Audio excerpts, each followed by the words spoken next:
हाँ बढ़िया क्लास लगाओ, पढ़ाई बढ़िया होगी। आओ बोले गोविंद भगवान की जय। आज जब मैया यशोदा पसीने पसीने हो गई तो भगवान ने सोचा चलो बंधा लो। भगवान उखल में बंध गया और जैसे ही भगवान उखल में बंधा तो भगवान का एक नया नाम पड़ गया, दामोदर। दामा उदरे यस्य सा दामोदर। दाम माने रस्सी, जिसके उदर माने पेट में रस्सी हो वही दामोदर है। भगवान उदर में बंध गए। बाबा बिंद जी ने बहुत बढ़िया बात लिखी है। प्रबल प्रेम के पाले पड़ कर, प्रबल प्रेम के पाले पड़ कर प्रभु को नियम बदल दे देखा।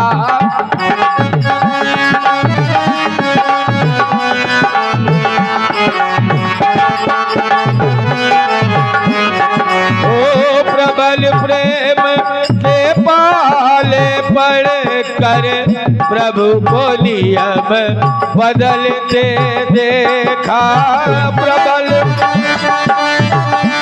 हरि बोल।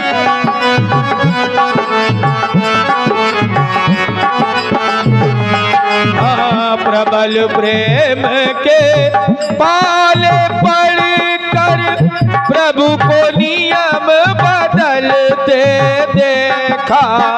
प्रबल प्रेम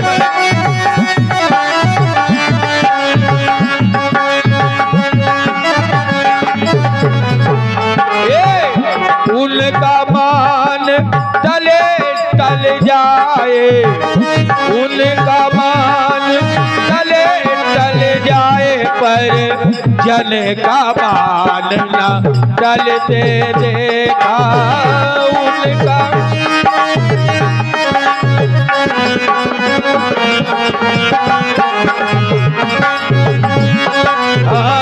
उनका मान टले टल जाए पर जन का मान न टलते देखा। उनका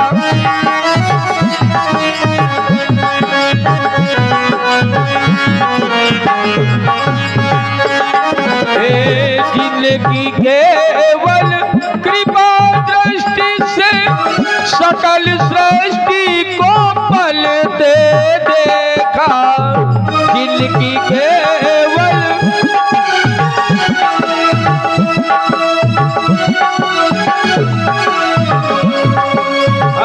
जिनकी केवल कृपा दृष्टि से सकल सृष्टि को पलते देखा। जिनकी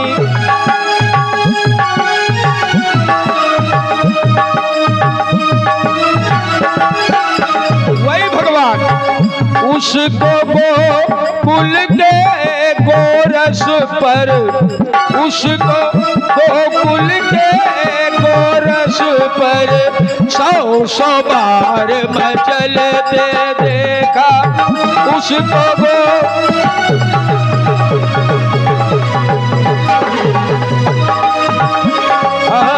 उसको गोकुल के गोरस पर सौ सौ बार मचलते देखा।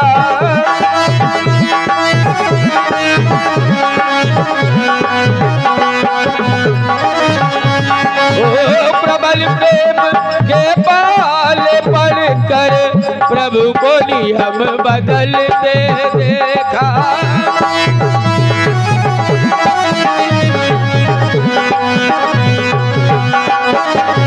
और किसका ध्यान विरंज सब सनकादिक से न संभलते देखा।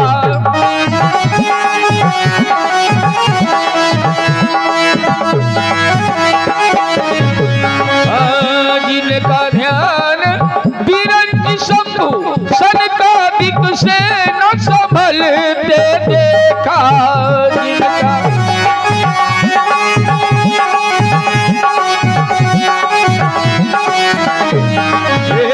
उसको ब्रज करील कुंजों में, उसको ब्रज उसको ब्रज करील कुंजों में कंटक पथ पर चलते देखा उसको।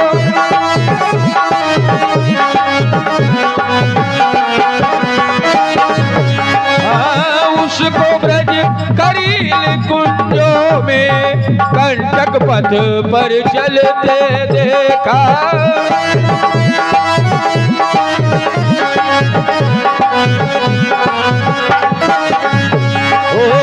उनका मान टले टल जाए पर जन का मान न टलते देखा।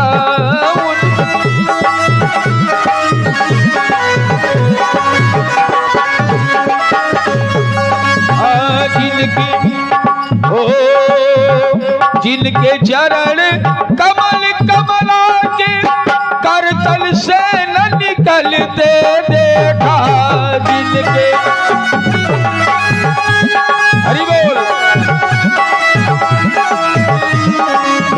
जिनके चरण कमल कमला के करतल से न निकलते देखा।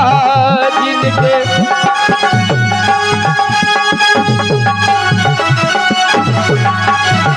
वही भगवान उसको बाल सखा मंडल में उसको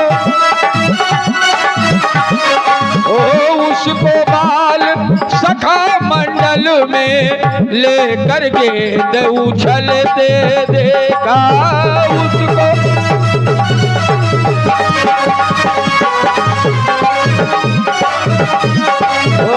उसको बाल सखा मंडल में लेकर गेंद उछलते देखा।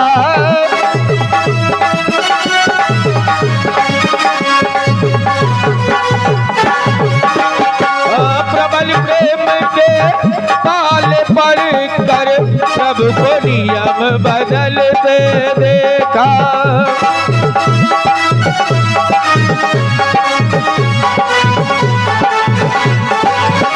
और अगली बात जिनकी केवल भ्रकुटी पंख से सागर सप्त उबलते देखा।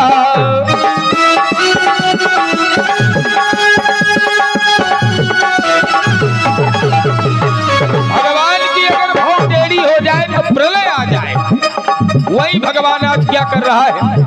जिनकी केवल भ्रकुटी पंख से सागर शब्द उबलते देखा। जिनकी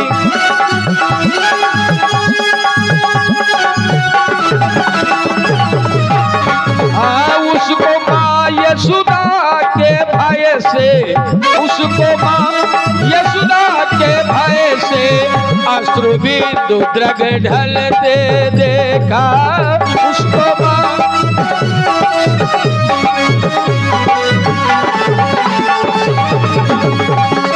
उसको माँ यशोदा के भय से अश्रु बिंदु द्रग ढलते देखा।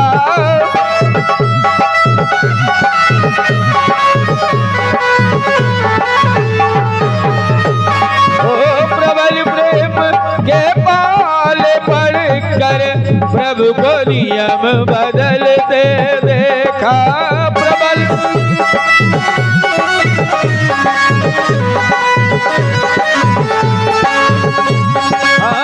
उनका मान टले टल जाए पर जन का मान न टलते देखा। उनका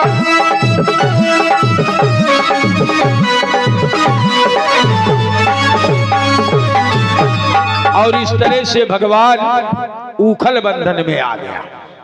अच्छा, यशोदा जी ने सोचा थोड़ा इसको भय हो जाएगा, बांध देंगे, थोड़ी देर बंधा रहेगा, घर के काम निपटा ले। इधर भगवान ने मन ही मन सोचा कि संसार का नियम है कि जीव बंधन में है, परमात्मा स्वतंत्र है। समझे? परबस जीव स्वबस भगवंता, गोस्वामी जी लिख रहे।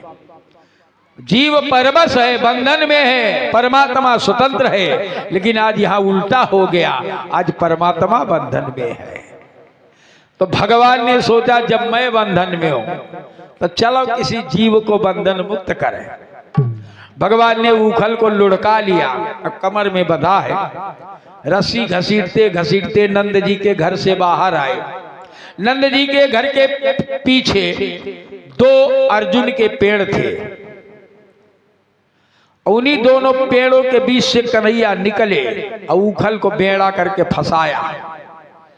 अब थोड़ा सा कमर का झटका लगाया, अर्जुन के दोनों पेड़ तड़तड़ाहट के साथ गिर गए।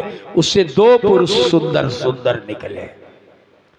परीक्षित जी ने कहा, महाराज ये अर्जुन के पेड़ से पुरुष कौन से निकले? भगवान सुखदेव ने कहा, राजन ये धनाध्यक्ष कुबेर के बेटे हैं, नलकूबर और मणिग्रीव। परीक्षित ने कहा, ये नलकूबर और मणिग्रीव पेड़ काहे बन गए? भगवान सुखदेव ने कहा, राजन यही तो सोचना है। बड़े घर के लड़कों के शौक भी बड़े होते हैं, इसीलिए हमारे शास्त्र हमारे संत चिल्लाया करते हैं कि आप अपने बच्चे को उपहार नहीं दोगे तो बच्चा 1 दिन 2 दिन 10 दिन रोएगा, फिर शांत हो जाएगा। लेकिन अगर बच्चों को संस्कार नहीं दिया तो याद रखना वो पूरी जिंदगी रोएंगे। इसलिए बच्चों में संस्कार दीजिए। संस्कार कब आएगा? जब बच्चों को चरित्र सुनाओगे, बच्चों को चरित्र पढ़ाओगे। चरित्र पढ़ोगे, सुनोगे, हमारा चरित्र तब सुधरेगा। राम का चरित्र, कृष्ण का चरित्र, ध्रुव का चरित्र, प्रहलाद का चरित्र, गांधी का चरित्र, बुद्ध का चरित्र, महापुरुषों के चरित्र। जब चरित्र पढ़ेंगे और चरित्र सुनेंगे तब चरित्र सुधरेगा। और सोचें कि हम दिन भर इंस्टाग्राम में रील बनावे तो क्षमा करना, चित्र सुधर सकता है, चरित्र सुधरने वाला नहीं है। चरित्र सुधारने के लिए तो चरित्र पढ़ना पड़ेगा। राम चरित्र पढ़ो, कृष्ण चरित्र पढ़ो, समझे? ये नलकूबर और मणिग्रीव कुबेर के बेटे हैं। कुबेर भाई देवताओं के धनाध्यक्ष खजांची है। अब बड़े घर के लड़के तो शौक भी बड़े इनके। ये दोनों शराब पीने लगे और ऋषियों का, संतों का अपमान करने लगे। एक दिन शराब पी के देवर्षि नारद का अपमान कर दिया। नारद ने श्राप दे दिया कि तुम दोनों वृक्ष हो जाओ। अब जब जीवन में संस्कार नहीं है तो उद्दंडता ही भरी रहेगी। इसीलिए हम यहाँ 2-3 दिन कहेंगे बच्चों को जरूर लाया करो, कथा सुनाओ, कम से कम जाने तो। नहीं तो क्षमा करना, स्थिति यह है जब रामायण सीरियल चल रहा था, जब पहली बार चला था, लॉकडाउन के टाइम वाला नहीं, पहली बार हमारे गांव की एक छोटी सी बिटिया पूछ रही थी अपने पापा से, पापा सीता जी के डैडी कौन है? तो जब हम कॉन्वेंट स्कूल में बच्चों को पढ़ाएंगे जहाँ हमारी सनातन संस्कृति की कोई जानकारी नहीं दी जाएगी, तो वहाँ के बच्चे यही ना पूछेंगे। हम लोग बड़ा गर्व महसूस करते हैं, हमारा बेटा इंग्लिश मीडियम में पढ़ रहा, और हम लोग झंडा ऊंचा किए कि हम लोग हिंदू राष्ट्र बनाए। बच्चे को संस्कृत नहीं पढ़ाएंगे। बताया उस दिन कि बच्चा अगर पंडिताई पढ़ रहा है, संस्कृत पढ़ रहा है, तो उसकी शादी नहीं होती, विवाह नहीं होता। ब्राह्मण के घर का बालक क्या कर रहा है? बोले बनारस में पंडिताई। अरे पंडिताई, कोई शादी नहीं करेंगे शादी हम लोग, अब बनाएंगे हिंदू राष्ट्र। सनातन संस्कृति को बचाने के लिए बड़े प्रयासरत है, और सनातन संस्कृति के माध्यम से शिक्षा पाया हुआ बच्चा कुंवारा मर जाएगा, उसका विवाह करने के लिए हम लोग तैयार नहीं। ये हमारी दशा है, समझे? नलकूबर मणिग्रीव नारद के श्राप से अर्जुन के वृक्ष बन गए। अब दोनों गिड़गिड़ाए, बाबा हमारा उद्धार कब होगा? नारद जी ने कहा द्वापर के अंत में जब यदुवंश में भगवान कृष्ण उतार लेंगे, उनके द्वारा तुम्हारा उद्धार होगा। आज भगवान को नारद जी की बात सत्य करनी थी, इसलिए उलूखल बंधन की लीला करवाया भगवान। धीरे धीरे करके एक लीला आती है गोचारण की। एक दिन कन्हैया ने कहा मैया सब गो बालक और बलदाऊ भैया सब लोग जाते हैं गाय चराने, में भी जाऊंगा। यशोदा जी ने कहा बेटा तू छोटा है, थक जाएगा। बोले नहीं भैया सब हमसे छोटे छोटे जाते हैं। अच्छा, यशोदा जी ने कहा ठीक है कल तुझे भेजूंगी। दूसरे दिन गाय चराने गए कन्हैया, दिन भर चरा के आए और शाम को मैया से रोने लगे अब हम गाय नहीं चराएंगे। मैया ने कहा बेटा हम तो पहले कह रहे थे तू थक जाएगा। बोले नहीं वो बात नहीं है। तो बाबा सूर ने तो बड़ी गजब की पंक्ति दी है। बोले मैया हो न चरई हूं गाय, नहीं चराऊंगा। अरे मैया ने कहा मैं तो पहले ही मना कर रही थी। बोले नहीं बात तो सुनो, क्यों नहीं चराऊंगा, क्यों नहीं चराओगे? बोले सिगरे ग्वाल घेरावत मोसो, ये जितने जाते सब पेड़ के नीचे बैठे थे और दिन भर हम ही को दौड़ा रहे थे। कन्हैया वो काली वाली हटला बेटा, बेटा वो लाल वाला बछड़ा भी उधर से ले आना। ये सब बैठे रहे, हम ही को भगाते रहे। सिगरे ग्वाल घेरावत मोसो, मेरो पाए पिराई, इसलिए मैया हो न चरई हो गाय। अच्छा यशोदा जी ने जब सुना तो गोप बालकों को गालियां देने लगी। बोले यह सुनी समुझी नंद की घरनी, गारी दे तरिसाई, हो मैया हो न चरई हो गाय। इस तरह से भगवान की गोचारण लीला हुई। एक दिन तो बड़ा गजब हो गया। गाय चरा रहे थे, दोपहर हुई। कन्हैया ने कहा चलो भाई सब लोग अपना अपना कलेवा निकालें। एक गोल घेरा बना के सारे गोप बालक बैठ गए, मध्य में कन्हैया बैठा। सबने अपने अपना कलेवा खोला। कोई बर्गर लाया था, कोई पिज्जा लाया था, कोई चाउमीन लाया था, कोई मोमोज लाया था, कोई सब्जी रोटी लाया था। भगवान कन्हैया सबके कलेवा से थोड़ा थोड़ा लेके खा रहे हैं और अपने कलेवा से सबको थोड़ा थोड़ा खिला रहे हैं। ये ब्रज में लीला चल रही। उधर भगवान ब्रह्मा कहीं उधर से आ गए। ब्रह्मा जी ने कहा अरे इसको भगवान कहा जाता है? अरे कैसा भगवान है, ये गोप बालकों का जूठा खा रहा है, ये भगवान तो हो ही नहीं सकता। ब्रह्मा जी ने सोचा हम परीक्षा करेंगे ये भगवान असली है कि नकली। तो मैंने एक दिन निवेदन किया था भगवान की परीक्षा मत करना, भगवान की समीक्षा भी मत करना, करना तो भगवान की प्रतीक्षा करना, भगवान मिल जाएगा। अगर परीक्षा करनी हो तो परीक्षा संसार की करो, भगवान की नहीं। समीक्षा करनी हो तो अपनी करो और प्रतीक्षा तो परमात्मा की ही करो, भगवान मिल जाएगा। समझे? ब्रह्मा जी ने सोचा देखते ही असली है कि नकली। इधर सब गोप बालक कलेवा कर रहे थे, उधर ब्रह्मा जी जितनी गाय थी जितने बछड़े थे सबको अपहरण करके ले गए, ब्रह्मलोक में छोड़ दिया। फिर आ गए यहाँ। इधर जब कलेवा समाप्त हुआ तो सब कन्हैया ने कहा भाई चलो अपनी अपनी गाय देखें। सबने कहा लल्ला तुम बैठो हम ढूंढ के आते हैं। सारे गोप बालक पूरे वृंदावन में घूम गए, कहीं हैया नहीं आए। सब भैया तो कहीं हमारी गाय नहीं है। तो कन्हैया ने कहा इतनी जल्दी इतना बड़ा अपहरण ये कैसे हो सकता है?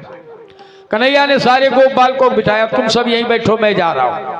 इधर भगवान कृष्ण गाय ढूंढने गए, इधर ब्रह्मा जी ने गोप बालकों का भी हरण किया, इनको भी ले गए ब्रह्मलोक। उधर कन्हैया जब लौट के आया उधर गाय नहीं मिली, इधर बालक भी गायब। तो भगवान ने सोचा इतनी जल्दी कैसा अपहरण भाई। तो योग दृष्टि का सहारा लिया तो देखा ब्रह्मा जी के यहाँ है। भगवान ने कहा ये ब्रह्मा रखो तुम अपने आए, सब हम दूसरे बनाते हैं।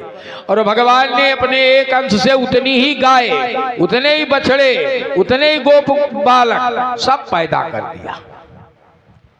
और एक निवेदन करें, भगवान की आयु गणना से तो एक क्षण की लीला रही, लेकिन हमारी आपकी आयु गणना से 1 साल ये लीला चली। 1 साल कोई गोप ये नहीं जान पाया कि जिस बच्चे को हम पीट रहे ये मेरा बच्चा नहीं कृष्ण है, जिस गाय को हम दुह रहे ये गाय नहीं कृष्ण है, जिस बछड़े को हम मार रहे बछड़ा नहीं कृष्ण है। सर्वम कृष्णमयम जगत, सब कुछ कृष्ण। ब्रह्मा जी ने सोचा अब तो ब्रजमंडल में हाहाकार मचा होगा, देखा तो यहाँ भी वही गाय उसी रंग के, वो सब वही से। तो ब्रह्मा जी ने सोचा कहीं ऐसा तो नहीं सब ऊपर से आ गए हो, फिर गए ऊपर, ऊपर भी वही नीचे भी वही।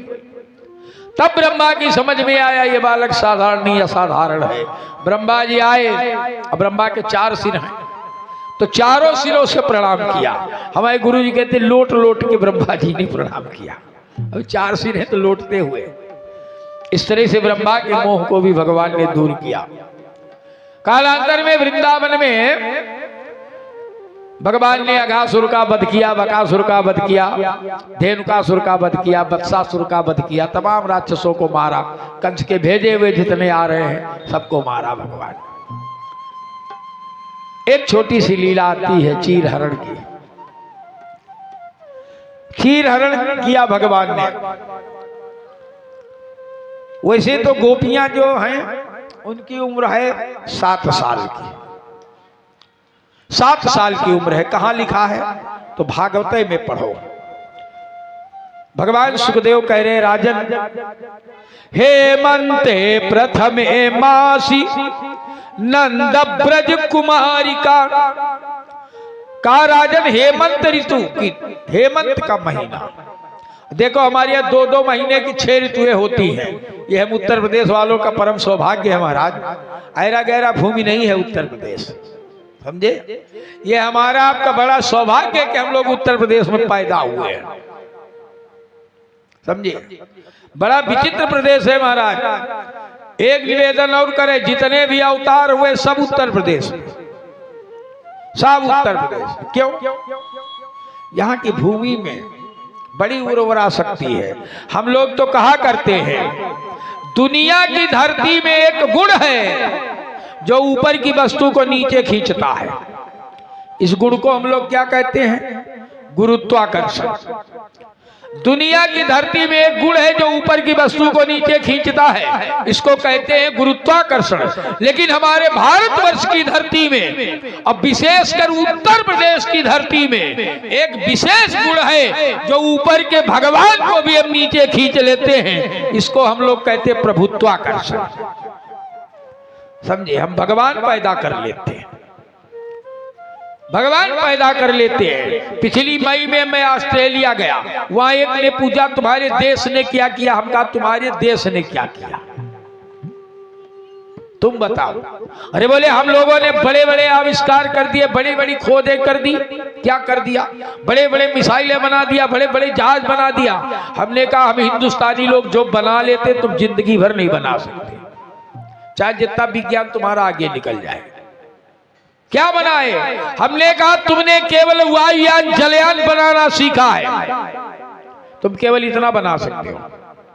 तुमने केवल वायुयान जलयान बनाना सीखा है, तुमने केवल विस्फोटक सामान बनाना सीखा है। हम भारत वालों की तुलना कर सकते आप कदापि नहीं। हम भारत वालों ने पत्थर से भगवान बनाना सीखा है, समझिए। हम भगवान पैदा कर लेते हैं। हिम्मत है तुम्हारी, साइंस में टेक्नोलॉजी है तो करके दिखाओ। नहीं कर सकते तो ये हिंदुस्तान है महाराज। तब ना वेद शास्त्र कह रहे हैं गायन्ति देवा किल गीत कानी धन्यास्ते भारत भूमि भागी। वो भारत भूमि धन्य है जहाँ के गीत देवता गाते हैं। भारत में जन्म लेना ही सार्थक हो जाता है। देवता भी इस देश में जन्म लेने के लिए तरसते हैं, समझिए। ये भारत भूमि है। तो भगवान लीलाएं कर रहे हैं। चीर हरण की लीला है। गोपिया बिचारी 7 साल की। अब अलग बात है कि हमारे यहाँ B.R. चोपड़ा ने एक सीरियल बनाया महाभारत, उसमें गोपियां 45 साल की, कृष्ण जी 10 साल की।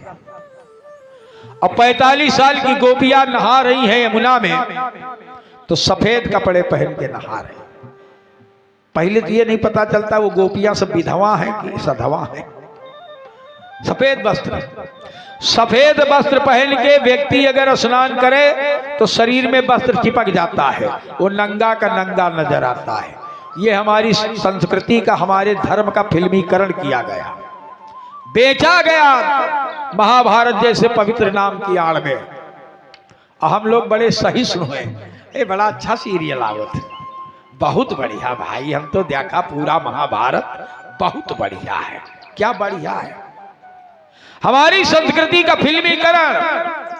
ये हमारे आपके यहाँ सांस्कृतिक प्रदूषण है जो हमारे बेडरूम तक आ गया। टीवी खोलो वहां है, समझे।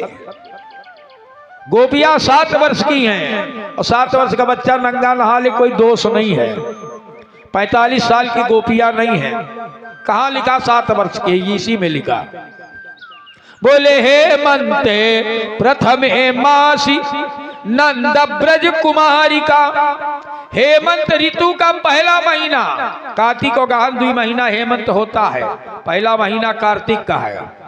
समझ में आई बात? कार्तिक के महीने में नंद ब्रज कुमारी का, नंद के ब्रज की कुमारी, कुमारी किसको कहा जाता है जानते हो? 0 से 7 वर्ष तक की जो कन्या होती है उसको कुमारी कहा जाता है। 8 वर्ष की तो ज्योतिष शास्त्र वाले आचार्य लोगों से पूछना लिखा है, अष्टवर्षे भवेद गौरी नववर्षे च रोहिणी और 10 वर्षे भवेद कन्या ततूर्ध्वम रजस्वला। 8 साल की हो जाए तो गौरी संज्ञा है, 9 वर्ष की कन्या हो जाए रोहिणी है, और 10 वर्ष की हो जाए तो कन्या है। उसके बाद फिर रजस्वला मान ली जाती है। जैसे कुमारी खिलाते हो सब लोग, तो हम लोग तो एक तरफ से आमंत्रित कर लेते हैं बच्चियों, खैर ये तो सम्मान के लिए ठीक है, लेकिन 1 साल से कम बच्ची का निमंत्रण नहीं करना चाहिए, इसलिए उसको सुगंध पता नहीं है।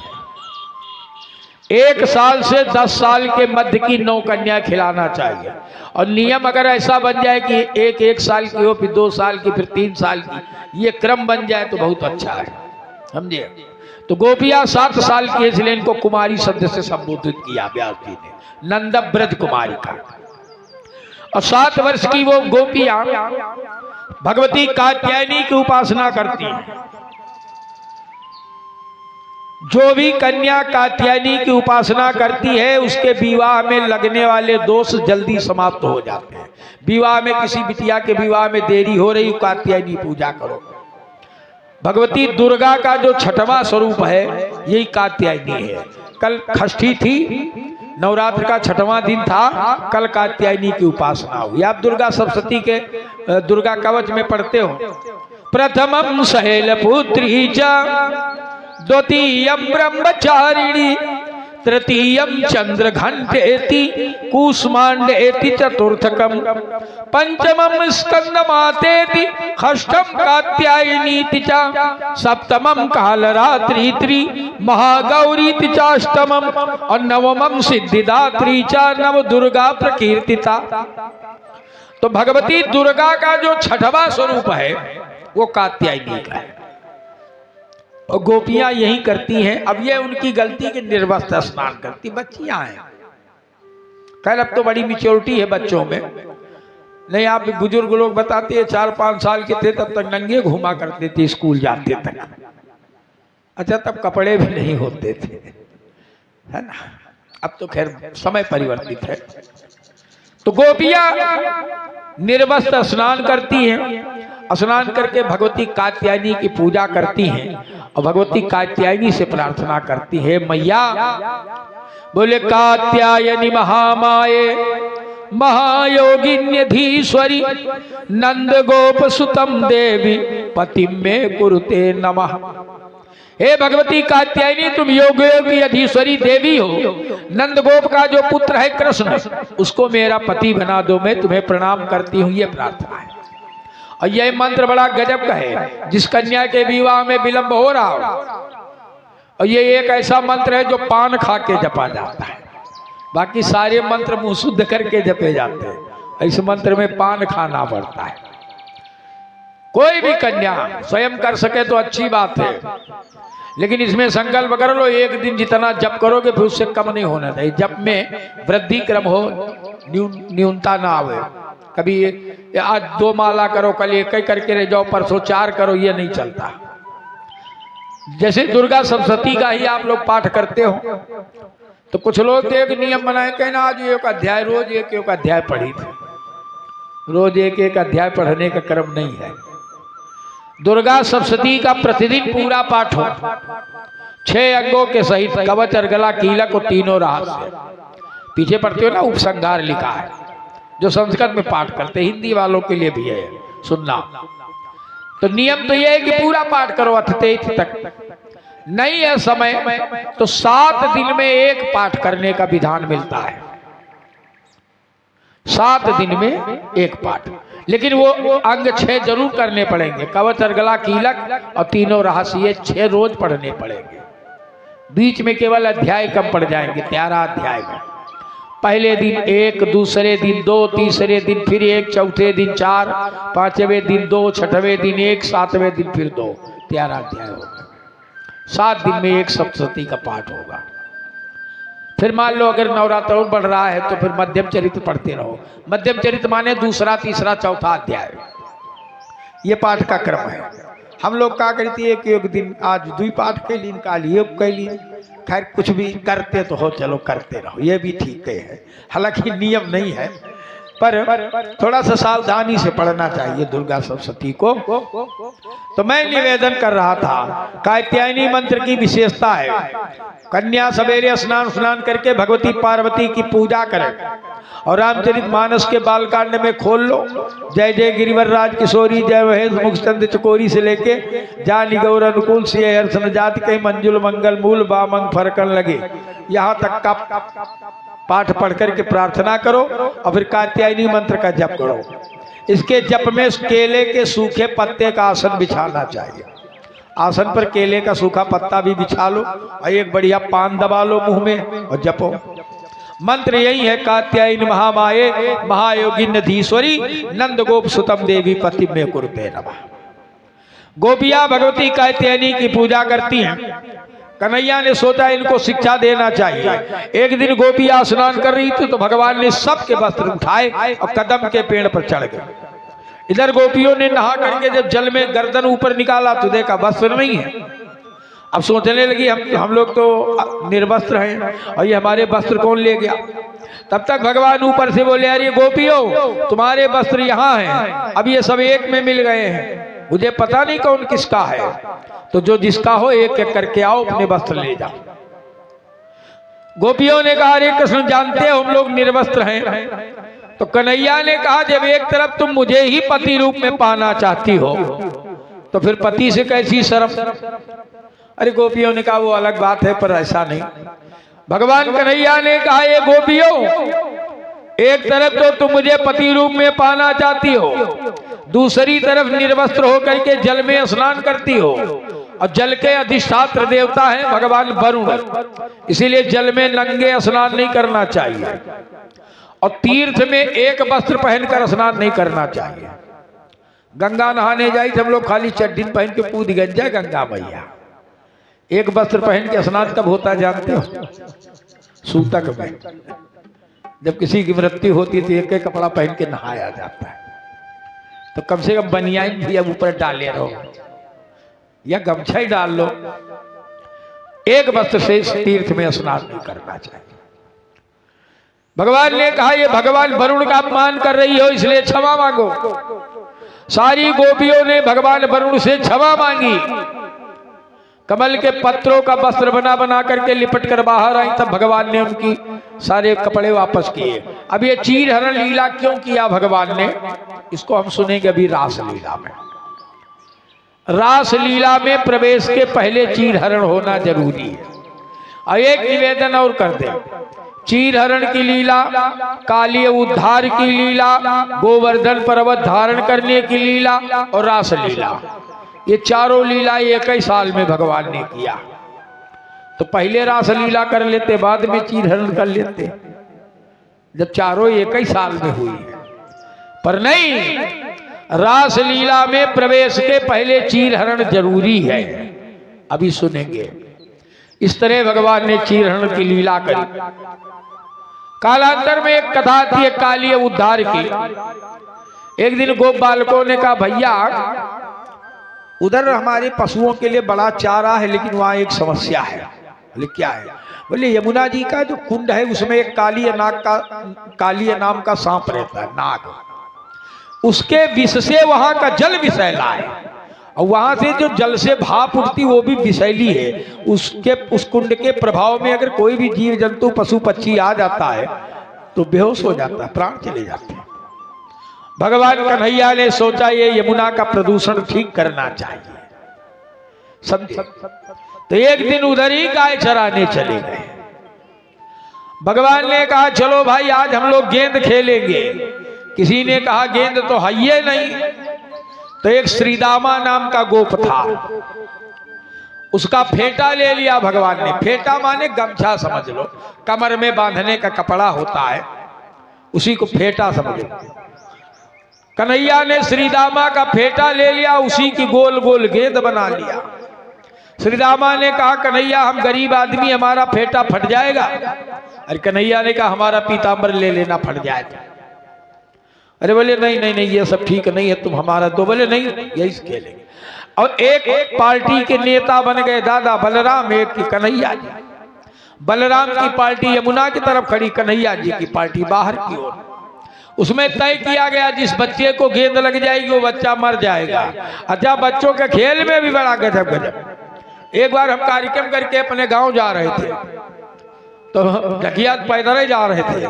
बाग में देखा गांव किनारे लड़के खेल रहे, तो सब चिल्लाए दादा पाँव छुई, दादा पाँव छुई। हमने खुश रहो।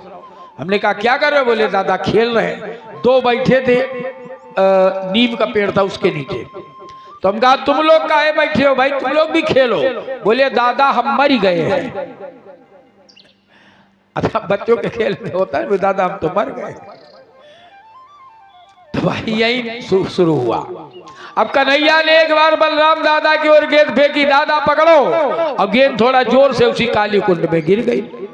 अब तो श्रीदामा कन्हैया के कमर पकड़ के लटक गया, हमारा फेटा दो। हम कह रहे थे तुम कुछ ना कुछ गड़बड़ करोगे। अरे कन्हैया ने कहा वो काली कुंड में चला गया, वहां कौन जाएगा लेने, हमारा पीताम्बर ले लो। बोले नहीं लेंगे, अरे तुम्हारे घर वाले शाम को छीन ले जाएंगे। अब सब बच्चे समझाने लगे भाई छोड़ हमारा ले ले, हमारा। बोले नहीं हमें अपना ही चाहिए। तो कन्हैया ने कहा फिर भाई मैं तुम्हारा फेटा लेने जा रहा हूं। कूद गया काली कुंड में। काली सो रहा था, नाग पत्नियों ने कहा अरे बालक चले जाओ, नहीं मेरे पति तुम्हें मार देंगे। कन्हैया ने कहा जगाओ अपने पति को, मैं इसी से मिलने आया हूं। तब तक कालिय जगा, और कालिय ने अपने शरीर से भगवान के शरीर को लपेटना शुरू किया। भगवान कृष्ण ने अपने शरीर को वज्र जैसा बनाया। परिणाम ये हुआ कि कालिय की आंखें उबल गई, मुंह से रक्त की धार फूटने लगी, लगा फनपटकने। अब नाग पत्नियों ने देखा ये बालक तो कोई साधारण नहीं है, तो आई हाथ जोड़ के प्रार्थना करने लगी, नारायण न्यायो हि दंडा तव किल विषेण तवावतारा खलु निग्रहाय। काहे प्रभु आप जो मेरे पति को दंड दे रहे हैं ये आपका न्याय है, क्योंकि तवावतारा खलु निग्रहाय, आपका अवतार ही दुष्टों के निग्रह के लिए होता है। और हमारे पति दुष्ट ना होते तो सर्प योनि में क्यों पैदा होते, मनुष्य बन जाते। तो कर्म गड़बड़ थे तब न नीचे योनि में पैदा हुए। कर्म गड़बड़ तभी न सूकर कुकर कीट पतिंगा बनोगे, वृक्ष गुल्म लता बनोगे। अब आप इनको छोड़ दीजिए। कन्हैया ने कहा काली तुम इस कुंड को छोड़कर चले जाओ। काली ने कहा नहीं महाराज, इस कुंड को तो हम नहीं छोड़ सकते, अगर छोड़ेंगे तो हमारे प्राण चले जाएंगे। कहा क्यों? बोले गरुड़ जी खा जाएगा। देखो मैंने कल भी निवेदन किया था, कश्यप जी की 13 पत्नियां हैं, उसमें 2 हैं सगी बहनें 13 की 13। एक कद्रू है, एक बिनता है। कद्रू के गर्भ से सांप पैदा हुए, और बिनता के गर्भ से 2 अंडे पैदा हुए। बरसों बीत गए, अंडे फूटे ही नहीं। तो एक दिन बिनता ने एक अंडे को फोड़ दिया, एक लाल लाल बच्चा निकला। उसने कहा अरे मैया तूने असमय में मुझे फोड़ दिया है, अब दूसरे अंडे को मत फोड़ना, उससे एक प्रतापी पुत्र पैदा होगा। अब वो लाल रंग का बच्चा उड़ा और सूर्य लोक चला गया। भगवान सूर्य के सारथी बन गए, जिनका नाम है अरुण जी। कालांतर में दूसरे अंडे से पैदा हुए गरुड़ जी। अब गरुड़ जी और सांपों की शत्रुता। गरुड़ का भोजन है सांप। सांप रहते हैं रमणक द्वीप में, नागलोक है वहां। गरुड़ जी रमणक द्वीप जाते तो एक दिन में 2-4-10 हजार सांप खा डालते इकट्ठे। एक दिन सांपों के सरदार ने ब्रह्मा जी से कहा महाराज गरुड़ अगर इस तरह नाश्ता करेंगे रोज तो हम लोग तो 1-2 महीना भर के पूरा खानदान ही समाप्त हो जाएगा। 84 लाख योनियों में नाग योनि समाप्त। तो ब्रह्मा जी ने गरुड़ जी को आदेशित कर दिया, गरुड़, एक स्थान निश्चित कर दिया, यहीं पे अमावस्या के दिन तुमको एक सांप मिलेगा, बस उसी को खा के तुम्हारा काम चलेगा। गरुड़ जी ने मान लिया भाई। अब वो एक स्थान निर्धारित हो गया, एक सांप जाता, गरुड़ जी खा लेते। एक दिन इस कालिए का नंबर था, कालिए का। काली ने सोचा अगर बच जाए, हमने कल भी निवेदन किया था, प्रत्यासन्नी अपि मरणे रक्षा पायो विधीयते। नियम है प्राण पे संकट आ जाए तो बचने का प्रयास करो, अगर बच गए तो ठीक, नहीं मरना तो है। तो कालिए भाग करके अपने परिवार के सहित आया, इसी कुंड में छिप गया। भगवान सुखदेव से परीक्षित जी ने पूछा, प्रभु इस कुंड में नहीं आ सकते? गरुड़ बोले नहीं आ सकते। क्यों? यही काली कुंड के पास थोड़ी दूर पर सौभर ऋषि का आश्रम है। एक बार गरुड़ जी ने तमाम मछलियां खाई और सबकी हड्डियां उसी सौभर के आश्रम तक फेंक दिया। मछलियों के सरदार ने सौभरी जी से कहा, महाराज देखो गरुड़ जी को कितनी मछलियां खा गए। गरुड़ जी खाते बहुत है। एक महाभारत में कथा आती है, ये जो तुम्हारी लंका नगरी बनी है त्रिकूट पर्वत पर, ये त्रिकूट पर्वत कैसे बना, महाभारत में कथा है। एक बार गरुड़ जी कश्यप जी के पास गए, कहा पिताजी बड़ी भूख लगी, क्या करें? कश्यप जी ने कहा, जाओ बेटा, जंगल में 16 योजन लंबा हाथी है, उठा लाओ। 1 योजन में 12 किलोमीटर होते। 16 योजन लंबा हाथी चोंच पंजों में दबा के आए। कहा पिताजी नाश्ता थोड़ा कमजोर है और कहां से लाऊं मैं? तो कहा बेटा समुद्र में 12 योजन लंबा कछुआ है, उसको उठा लाओ। चोंच में कछुआ को भी दबा लाए, पंजे में हाथी, चोंच में कछुआ। कहा पिताजी कहाँ खाएं? कश्यप जी ने कहा बेटा इसी बरगद की डाल पे बैठ के खाओ। बरगद की डाल में 10,000 बाल खिल्ले ऋषि उल्टे लटके साधना कर रहे थे। गरुड़ जी ने हाथी को खाया, एक तरफ हड्डियां फेंक दिया, दूसरी तरफ कछुए को खा के हड्डियां फेंक दिया। तब तक बरगद की डाल भी चरचरा के नीचे। कालांतर में वहीं से त्रिकूट पर्वत बना, जिसके 3 कूट हैं। एक कूट का नाम है सुंदर, दूसरे का नाम है सुबेलु और तीसरे का नाम है लंका। जो हाथियों की हड्डियों से कूट बना उसका नाम है सुबेलु, जो कछुए की हड्डियों से शिखर बना उसका नाम है लंका, और जो बरगद की डाल से शिखर बना उसका नाम है सुंदर। और रामचरितमानस में इन तीनों का वर्णन पढ़िएगा। तो गरुड़ जी खाते बहुत हैं। अब आज जब काली का नंबर, तो काली छिप गया वहां कुंड में, इसलिए सौभरी ने श्राप दे दिया था, गरुड़ अगर इधर दोबारा दिखाई पड़े तुम्हारा सर फट जाएगा। अब इधर काली को खाने के लिए गरुड़ जी दिन भर इंतजार करते रहे, नहीं आया। तब गरुड़ जी और गुस्सा हो गए। आज काली ने भगवान कृष्ण से कहा, हमारा बस यही मामला है, अगर मैं बाहर गया, यद्यप गरुड़ यहां नहीं आ सकते, गोस्वामी जी लिखते क्यों नहीं आ सकते? बोले यहाँ साप बस आवत नाही,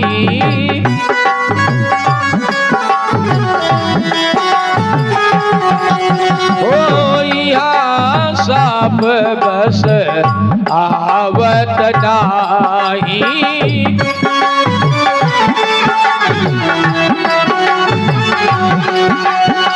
यहाँ साप बस आवत नाही,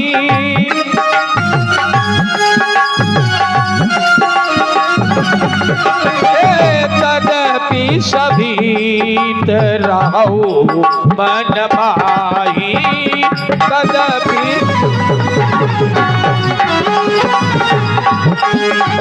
तदपि सभीत राहु मन माही।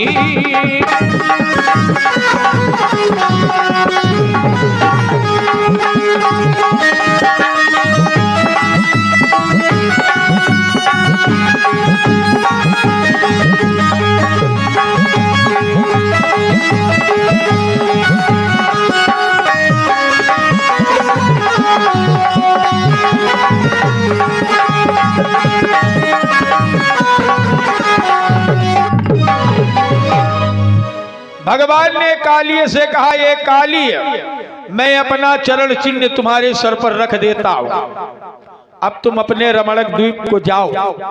गरुण जी मेरा चरण चिन्ह जब तुम्हारे सर पर देखेंगे तो तुम्हें कुछ नहीं कहेंगे। इधर कन्हैया के काली कुंड में कूदते ही बालक सब भागे वृंदावन की ओर। मैया यशोदा से कहा, बाबा नंद से कहा, अरे मैया कन्हैया काली कुंड में कूद गया है। अब यशोदा जी रो रही है, सब रो रहे हैं, सारे गोप गोपियां परेशान। बलराम जी सबको रोक के रखे हैं, ए मैया धीरज धारण करो, भगवान का नाम लो, हमारे कन्हैया को कुछ नहीं होगा। इधर हाहाकार मचा, यशोदा जी स्वयं कूदना चाहती है यमुना में, और इधर भगवान कन्हैया काली के फन पर नृत्य करते हुए, बांसुरी बजाते हुए समुद्र से यमुना से ऊपर आ रहे। बोलिए गोविंद भगवान की। सबने देखा भगवान कन्हैया फन पर नृत्य कर रहे हैं। यशोदा ने दौड़ करके लल्ला को हृदय से लगाया। बाबा नंद ने तुरंत गोमूत्र से कन्हैया को नहलाया, इसलिए कि सांप के विष की औषधि है गोमूत्र।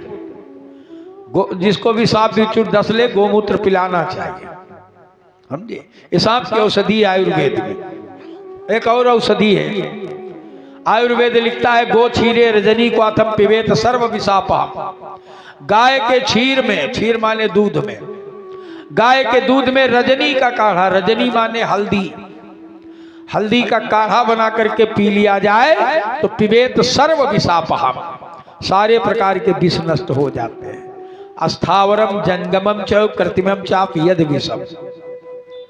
या तो दुर्गा कवच पढ़ो, उसमें भी लिखा अस्थावरम जंगमम च कृत्रिमम चाप यद विषम। कोई भी विष सब नष्ट हो जाएगा, समझे। इस तरह से काली का उद्धार किया भगवान ने। धीरे धीरे एक लीला आती है गोवर्धन धारण करने। एक दिन कन्हैया सो के उठा तो सुंदर सुंदर पकवानों की सुगंध मिल रही है। दौड़ के गया, देखा मैया पकवान बना रही है। कन्हैया ने कहा, मैया क्या कर रही है? अरे बोले, बेटा आज भगवान इंद्र का यज्ञ करना है, उस यज्ञ के लिए पकवान बनाए जा रहे हैं, पूजन सामग्री तैयार हो। कन्हैया ने कहा, मैया ये इंद्र का यज्ञ क्यों करते हैं हम लोग? इंद्र का यज्ञ क्यों करते हैं? बोले, बेटा हम ज्यादा नहीं जानते, अपने बाबा से जाके पूछ। बाबा के पास गया, बाबा ये इंद्र का यज्ञ क्यों करते हैं? बाबा ने कहा, बेटा इंद्र देवताओं के राजा है, यज्ञ के द्वारा हम लोग इंद्र को प्रसन्न करते हैं तो जल बरसाते हैं, हमारी पशुओं के लिए चारा, हमारे लिए भोजन, जल, सब औषधियां वनस्पतियां सब पैदा होते। कन्हैया ने कहा, बाबा ये तो जल बरसना प्रकृति का नियम है, इसमें इंद्र कहां से आ गया? कहा, बेटा ये तो परंपरा से यज्ञ चल रहा है, हम लोग इसी यज्ञ को कर रहे हैं।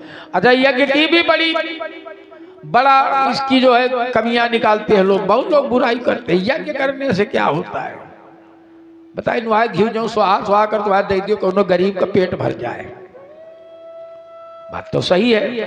जो अन्न हम लोग अग्नि में डाल रहे हैं, अरे 10, 20, 50 किलो तिल हो, चावल हो, जौ सब डाल रहे हैं, चीनी, गुड़, औषधियां तमाम साकल्य बना के डाल रहे हैं, घी डाल रहे हैं, तो लोग कह देते हैं कि इसको गरीबों में बांट दो, पेट भर जाएगा। बहुत बढ़िया बात है, लेकिन एक निवेदन करें, किसी भी वस्तु को पृथ्वी में डालोगे 100 गुना बढ़ेगी, जल में डालोगे 1,00,000 गुना बढ़ेगी, लेकिन अग्नि में डालोगे तो अनंत गुना बढ़ेगी। प्रमाण दें? अच्छा, यहां अगर हम मिर्चा बांटना शुरू करें, एक एक मिर्चा सबको दें, तो अब देखो कितनी भीड़ है। 2-3 किलो मिर्चा लग जाएंगे ना? लग जाएंगे कि नहीं लग जाएंगे? अच्छा, 2-3 किलो मिर्चा ना बांटो, खाली 100 ग्राम मिर्चा लाओ, इसी जगह आग में डालो, सबकी नाक में तब 100 ग्राम में, तब सोचो अग्नि में डालोगे तो कितना फल मिलता है, अनंत गुना बढ़ता है। यज्ञ करना चाहिए, यज्ञ से पर्जन्य नाम का मेघ बरसता है। यज्ञादि वर्षतु पर्जन्यः, पर्जन्याद अन्न संभवः, अन्नाद भवन्ति भूतानि, और फिर भूत यज्ञ समुद्भवा। बोले यज्ञ से पर्जन्य नाम का मेघ बरसता है, उससे अन्न पैदा होता है, अन्न से हम प्राणी जीवित होते हैं और हम प्राणी फिर यज्ञ करते हैं। ये सृष्टि का क्रम है, ये हमारा तो जीवन यज्ञ है। एक यज्ञ हम लोग नित्य करते हैं। हमने उस दिन बताया था पंचकवल भोजन में 5 आहुतियां अग्नि में डालो। हमारे पेट में भी जठराग्नि जल रही है, यहाँ भी जठराग्नि जल रही है, इसलिए भोजन करते समय मौन होकर 5 कौर खा लो। ओम प्राणाय स्वाहा, ओम व्यानाय स्वाहा, ओम उदानाय स्वाहा, ओम अपानाय स्वाहा, ओम समानाय स्वाहा। ये 5 प्राण मजबूत होते हैं। ये यज्ञ हम स्वाहा वाला नित्य करते हैं। बिना यज्ञ के तो तुम जिंदा ही नहीं रह सकते हो। जिस यज्ञ की तुम बुराई करते हो, तुम यज्ञ का मतलब खाली एक ही समझ लिया कि यज्ञशालम स्वाहा। अरे जीवन का प्रत्येक कर्म यज्ञ है महाराज, जीवन का प्रत्येक कर्म यज्ञ है, गीता कह रही है। तुम यज्ञ की बुराई करके कहां बचोगे, समझिए। बाबा नंद ने कहा बेटा इसलिए हम लोग इंद्र की पूजा करते हैं। अच्छा, कन्हैया ने कहा बाबा एक हमारी बात मानो, तो हम लोग चले गोवर्धन जी की पूजा करें। अरे हम लोग गिरिवासी वनवासी हैं, गोवर्धन जी की छत्र छाया में रहते हैं, तो हम इनकी पूजा करें। इंद्र को ना हमने देखा ना कभी वो आया आपके यज्ञ में। बोले कभी नहीं आया। बोले क्यों उसकी पूजा करते हो? इंद्र के अहंकार को नष्ट करना चाहते थे भगवान। देखो भगवान जीव के अहंकार को ही खाता है। अहंकार भगवान का भोजन है, इसलिए व्यक्ति में अहंकार नहीं आना चाहिए। कन्हैया ने कहा बाबा हमारी मानो तो अब की बार गोवर्धन जी की पूजा करो। अच्छा, जो बड़े बड़े मुख्य गोप थे वो जानते थे कि नंद का छोरा है तो छोटा, लेकिन ये बड़े काम की बातें करता है। 90% गोप तो तैयार हो गए कि चलो भाई गोवर्धन जी की पूजा करी जाए। 10% विरोध में आ गए। अरे बाबा पर बाबा के समय से हम लोग इंद्र की पूजा करते आए हैं, अब इस लड़के के कहने से गोवर्धन की पूजा करो, कोई उल्टा सीधा हो गया, ऊंच नीच। देखो हमारे यहाँ भी कुछ परंपराएं इसी गजब की बन जाती हैं। हम लोग बता देते पंडित जी हमें यहाँ तो छजत नहीं दिया, समझिए ये दशा है। एक बार एक व्यक्ति ने ब्रह्मभोज किया, समझिए। अच्छा, ब्रह्मभोज का भोजन बनके जिस कमरे में रखा जा रहा था उसमें एक कुत्ता घुस गया। तो उसने सोचा अगर लोग देख लेंगे कि यहाँ भोजन में कुत्ता घुसा था तो कोई खाबा ही नहीं करेगा। तो उसने सोचा कुत्ते को यार यहीं चुपचाप बंद कर दो। तो कहा भाई एक झौवा लाओ, कुत्ते को चुप पे बंद कर दो। ये जब भोजन वोजन करके सब लोग चले जाएंगे तो खोल देंगे इसको। उसका छोटा सा बेटा भी देख रहा था, कुत्ते को बंद कर दिया गया। जब ब्रह्मभोज समाप्त हो गया तो खोल दिया गया कुत्ता। कालांतर में वो व्यक्ति मरा तो उसके बेटे ने गया किया, और जब ब्रह्मभोज किया खाना बन गया तो लोगों से कहा भाई ये कुत्ता का व्यवस्था करो। बोले कुत्ता क्या करो? बोले हमारे बप्पा जब ब्रह्मभोज कीना है तो बंद कीना है। अब बप्पा काहे बंद कीनी है कौन देखा, बन गई परंपरा कुत्ता बंद करने वाली। कुछ परंपराएं हैं ऐसी जो बन जाती है, समझे।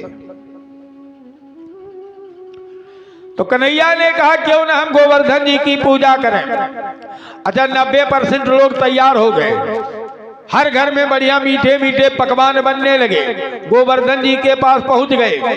इधर भगवान कृष्ण ने एक अंश से गोवर्धन का स्वरूप बनाया और दूसरे अंश से बाबा की उंगली पकड़ के खड़े हैं। गोवर्धन जी का स्नान हुआ, 1650 पूजन प्रारंभ हुआ। दूध से, दही से, घी से, शहद से, शक्कर से, पंचामृत से स्नान शुरू हुआ, पूजन शुरू हुआ। उसके बाद नैवेद्य, अब थाल के थाल नैवेद्य गोवर्धन जी के सामने लगाए जाते हैं और गोवर्धन जी लगे भोजन अगोरने। कन्हैया ताली बजा के हंस रहा, बाबा देख लो गोवर्धन जी तुम्हारा सब प्रसाद खाए जा रहे हैं, आज तक कभी इंद्र आया तुम्हारा एक भी पुआ खाने। अच्छा, सब गोप भी सोचे यार जिंदगी भर पूजा करते बीत गई, इस तरह तो कभी किसी ने नहीं खाया। यहाँ तो पूरे ब्रजमंडल का प्रसादी खा गए गोवर्धन जी। सब बड़े प्रसन्न। रात में सब चर्चा हो रही, यार नंद के लड़के ने तो बढ़िया बात करवा दिया, हम लोगों ने देखा गोवर्धन जी प्रसादी अगोर रहे। इधर इंद्र को पता चला कि कोई कृष्ण नाम का बालक है, उसके कहने से इन गोपों ने मेरी पूजा बंद की है। तो संवर्तक नाम के मेघों को आदेश कर दिया। इस संवर्तक नाम के मेघ जब बरसते तो धरती पर प्रलय आती है। आदेश कर दिया पूरे ब्रजमंडल को डुबो दो। अब शुरू हुई मूसलाधार बारिश।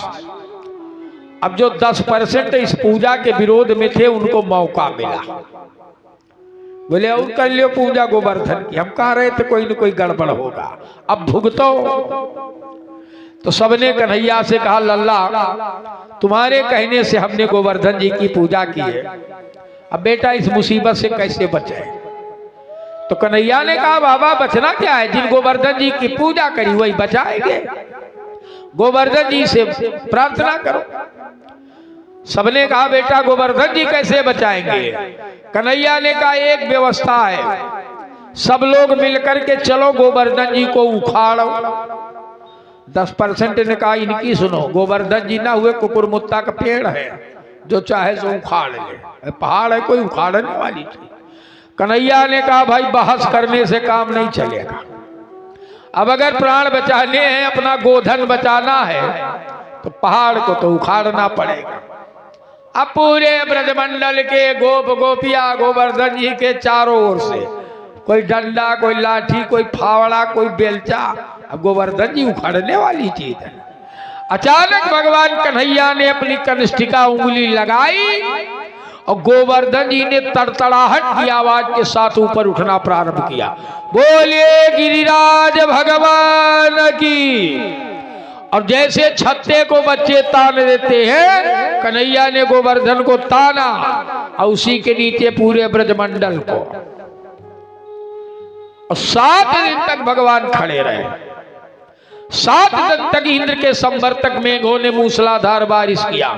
यह भगवान कृष्ण का वाटर सेक्टर रीसेक्ट परियोजना है, जो आज सरकार जल का संरक्षण कर रही है। ये गोवर्धन उखाड़ा जाएगा, नीचे गड्ढा होगा, जल बरसेगा तो गड्ढे में न संरक्षित होगा। ये जल का संरक्षण कर रहे थे भगवान, समझिए। सबसे पहली योजना ये है जल संरक्षण की। अब भगवान को आप लोग जानते हो 56 प्रकार का नैवेद्य भोग लगाते हो ना भगवान को। जैसे गोवर्धन वर्धन की पूजा होती है, 56 प्रकार का नैवेद्य क्यों लगाया जाता है। भगवान कृष्ण दिन भर में 8 बार भोजन करते थे, दिन भर में 8 बार, और 7 दिन में गोवर्धन ही ताने खड़े तो भोजन ही नहीं किया। तो दिन भर में 8 बार भोजन करते हैं और 7 दिन नहीं किया तो 7 अठे, यही 56 प्रकार का भोजन है भगवान के लिए। 8वें दिन फिर खाया, इंद्र का अहंकार दूर कर दिया भगवान ने। कालांतर में वही लीला आती है जिसको रास लीला कहते हैं। देखो रास लीला किसी साधारण गोप गोपी का प्रेम नहीं है, आजकल के आधुनिक प्रेमियों का प्रेम नहीं है रास लीला। रास लीला क्या है जानते हो, ये नाच गाना नहीं है। आज तो रास लीला के नाम पर भागवत में राधा और कृष्ण बनाए जाते हैं और राधा कृष्ण 10-10 रुपया के लिए नाच रहे हैं। इतने सस्ते भगवान हो गए, इतने सस्ते भगवान। 100 रुपया दियो को शंकर जी नाचे चले आए, समझो ये गति है। शंकर जी नाच रहे 100 रुपया, सुदामा जी बन के आते हैं। और नौटंकी देखो, सुदामा जी लंगड़ाते हैं।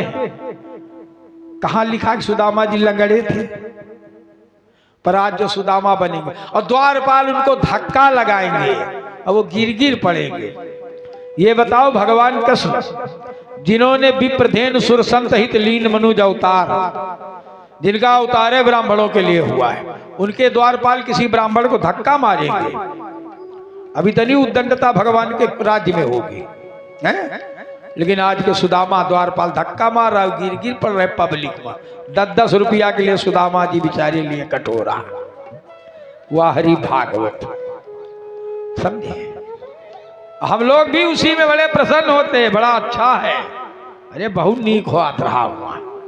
ये देखो कितने बढ़िया राधा कृष्ण बने रहे। हम लोग खाली बढ़िया देखते हैं, ये गति है। परमात्मा रस स्वरूप है। हमारे वेदों ने कहा रसो वैसा, परमात्मा रस स्वरूप है और रस का बड़ा रूप ही रास है। ये रास क्या है? कृष्ण है भगवान। व्यास जी ने लिखा कृष्णस्तु भगवान स्वयं, कृष्ण जी भगवान है और गोपियां हैं जीव। जीव और ब्रह्म का नित्य मिलन यही रास है। और ये जीव साधारण नहीं है, इनका नाम है गोपी। गोपी कौन है जानते हो? याज्ञवल्क्य जी ने लिखा गोभी ही इंद्रियई है पिबति भक्ति रसम सा गोपी। जो अपनी समस्त इंद्रियों से भक्ति रस का पान करे वो गोपी है। गो माने इंद्रिय और पी माने पीना। जो इंद्रियों से भक्ति रस का पान करे। हम खाली कान से भक्ति रस का पान कर रहे हैं और दिमाग से दूसरे का बुरा सोच रहे हैं, ये गोपी भाव नहीं है।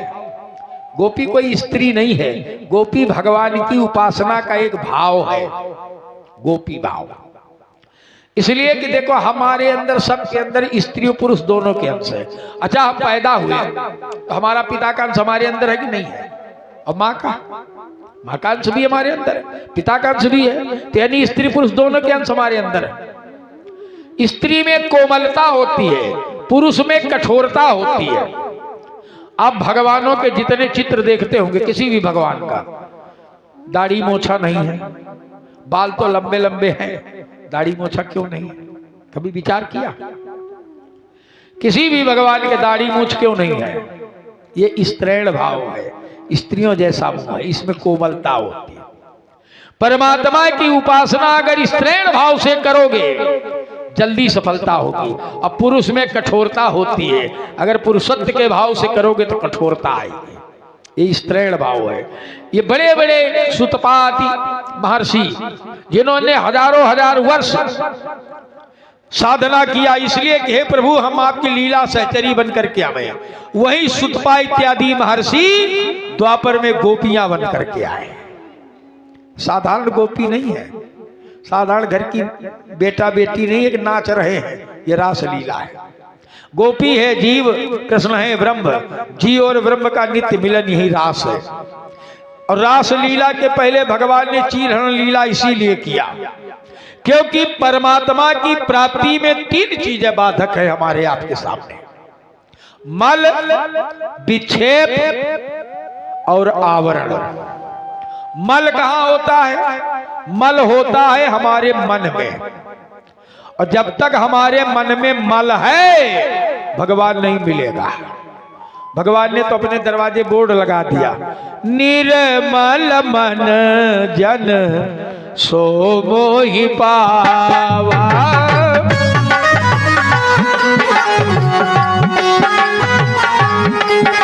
ओ निर्मल मन जन सो मोहि पावा।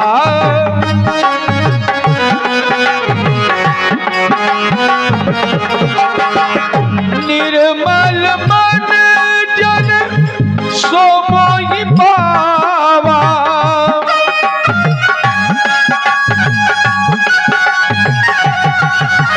ओ निर्मल मन जन सो मोहि पावा।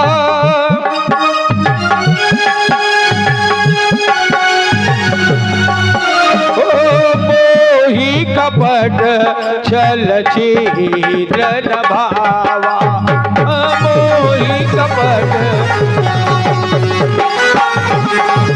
ओ मोहि कपट छल छिद्र न भावा।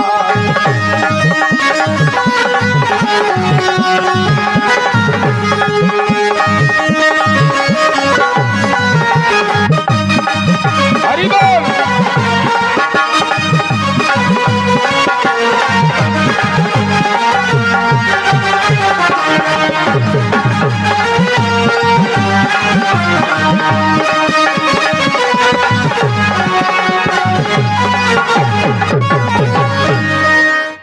तो पहली बाधा है परमात्मा की प्राप्ति में मल।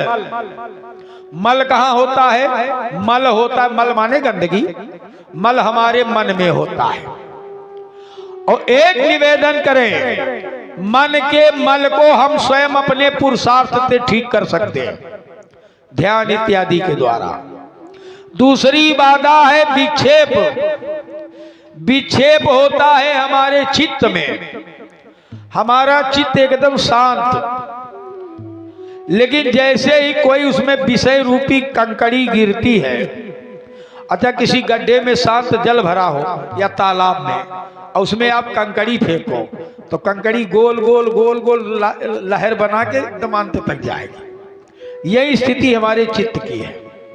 हमारे चित्त में जब कोई विषय रूपी कंकड़ी गिरती है तो हमारा चित्त भी कंपित हो जाता है, हम अव्यवस्थित चित्त वाले हो जाते हैं। तो ये चित्त का विक्षेप भी हम अपने ध्यान इत्यादि के द्वारा दूर कर सकते हैं। तीसरी एक बाधा है आवरण। आवरण होता है हमारी बुद्धि में। आवरण माने चीर, वह कपड़ा। ये गोपी रूपी जीव की बुद्धि में आवरण खींचा गया, यही चीर हरण है। और ये आवरण बिना भगवान की कृपा के नहीं दूर होगा। इसलिए भगवान ने गोपियों का चीर हरण किया। ये गोपी रूपी जीव के बुद्धि से ये आवरण हटाया गया, तब परमात्मा के प्राप्त करने की योग्यता आई। समझ में आया? ऐसी गोपियां हैं। शरद पूर्णिमा की रात्रि है, कन्हैया ने यमुना के किनारे वेणु वादन किया, बांसुरी बजाई। अब बांसुरी बजी तो गजब की बजी। किसी ने बड़ा गजब लिख दिया। बांसुरी की आवाज सुनकर के गोपियों की दशा बिगड़ गई। यहां तक कि कुछ गोपियां तो शिकायत करती है, कृष्ण ये शाम को बांसुरी न बजाया करो। कन्हैया ने कहा शाम को क्यों ना बजावे? बोले शाम को हम लोग जब चूल्हे में लकड़ी लगाते हैं बर्तन को भोजन बनाने के लिए, तो तुम्हारी बांसुरी की आवाज को सुन के लकड़ियों से रस बहने लगता है, लकड़ियां गीली हो जाती है, चूल्हा बुझ जाता है। ये बांसुरी है सब। किसी ने बड़ी गजब की बात लिख दिया, गोपियों की दशा कैसी है। बोली बाजी नहीं बोले, बाजी शब्द, बाजी नहीं बोले और बाजी संग लाग डोले, और बाजिन के बिसरी जात सुध बुद्धि सब घर की, बाजी अंकुलानी बाजी देखी बेको द्वार धाई, और बाजी बौरानी सुनी बंसी बंसी धर की, बाजिन के उठत पीर और बाजी नहीं धरे धीर, और बाजी नहीं पहिरे चीर बिरहानल घर की, और बाजी कहे बाजी, बाजी कहे कहाँ बाजी, तो बाजी कहे बंसी बाजी सावरो सुघर की। और सारी गोपियां यमुना के तट पर, कन्हैया ने कहा गोपियों इतनी रात को तुम सब अपने अपने पति बच्चे सास ससुर परिवार छोड़ के यहां आई हो, तुम्हें शर्म नहीं लगती? गोपियों ने कहा कृष्ण एक तरफ तो तुम बुलाते हो और जब हम लोग आ जाते हैं तो भगाते हो। कन्हैया ने कहा मैं तो किसी को नहीं बुलाता, मैं तो अपनी मस्ती में बांसुरी बजाता हूं। अच्छा एक गोपी ने कहा ये कृष्ण आज हमारे 3 प्रश्नों का उत्तर दे दो। आज के बाद तुम चाहे बांसुरी बजाओ चाहे बब्बू शुक्ला डीजे बजाओ, हम उपाय नहीं करेंगे, खाली 3 प्रश्नों का उत्तर। कन्हैया ने कहा पूछो। गोपी ने कहा ये बताओ पतिव्रता स्त्री अपने पति के बिंब की पूजा करे, बिंब माने स्वयं पति, कहा पति के बिंब की पूजा करे तो ठीक है। कन्हैया ने कहा वो तो है ही, पतिव्रता को पति की पूजा करनी चाहिए।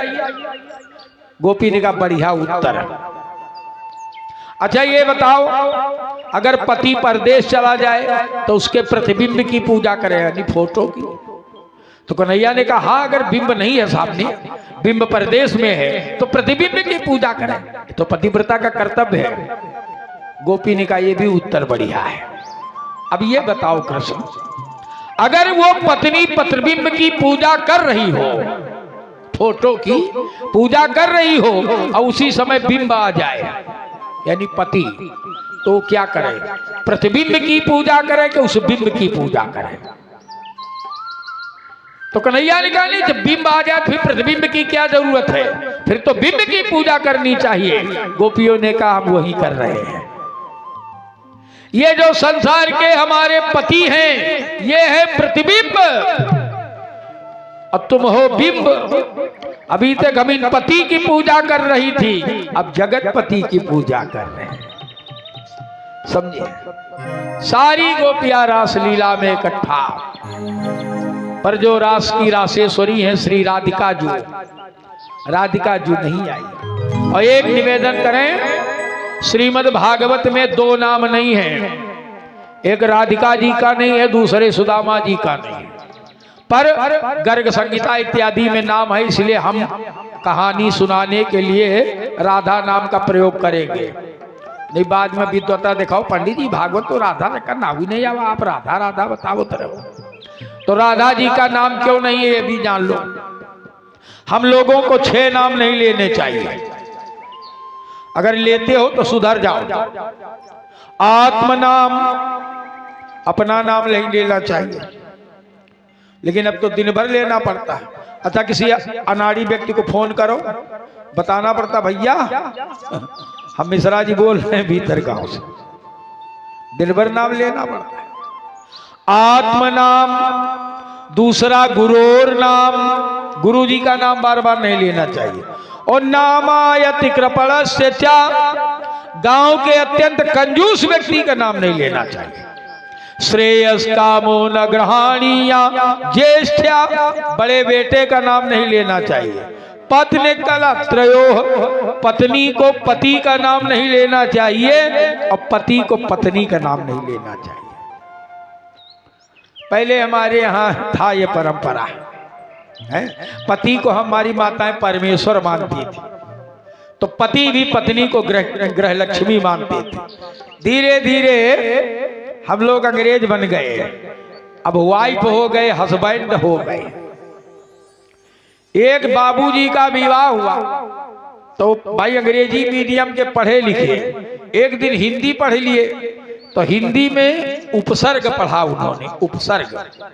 उपसर्ग ऐसे होते हैं जो किसी शब्द के पहले लगते हैं और उसके अर्थ को नवीनता दे देते हैं।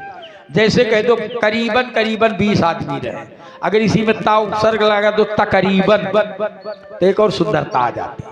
तो उन सज्जन ने पढ़ लिया ये उपसर्ग की ता लगाने से सुंदरता आती। एक दिन पत्नी के साथ पार्क में घूम रहे थे, किसी ने पूछा ये कौन है, तो अब अंग्रेजी के स्टूडेंट उन्होंने कहा वाइफ लगाए तो हो सकता गड़बड़ हो, ता लगा दो बढ़िया है, तो बोलिए हमारी तवाइफ है।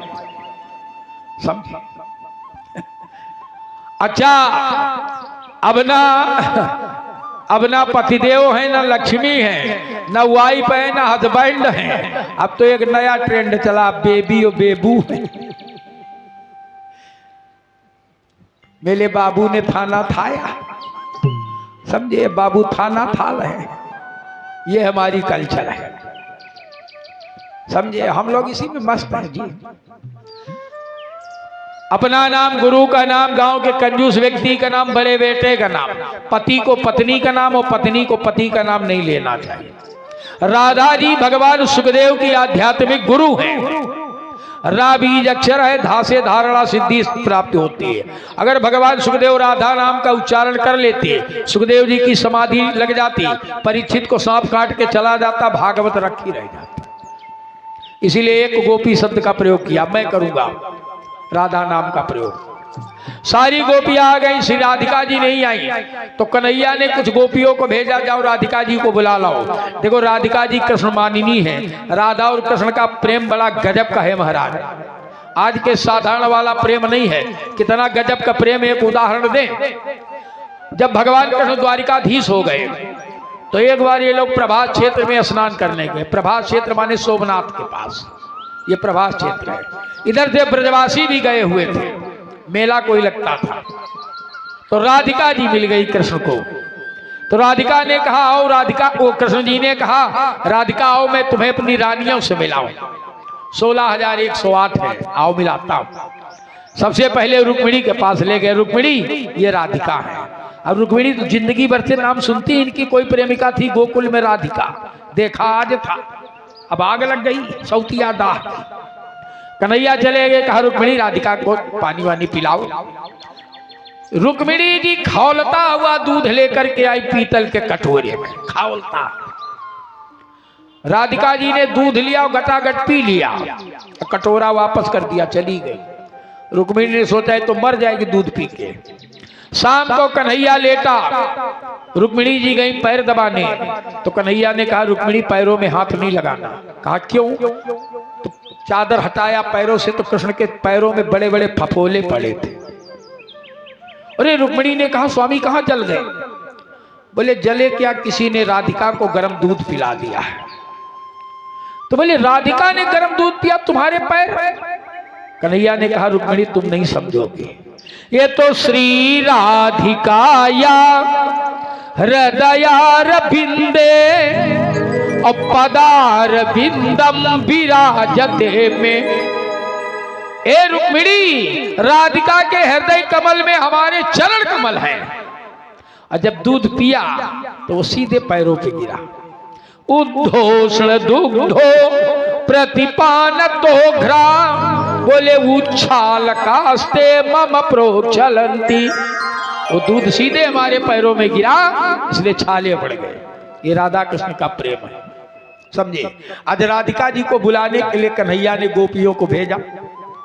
एक गोपी गई, राधिका जी अपनी सखियों के मंडल में बैठी थी, और उसने कहा देखो भाई, अब नाम नहीं ले रही है, बाबा सूर ने हिंदी साहित्य में कुछ कूट पदों की रचना किया है, अब गोपी बुला रही है।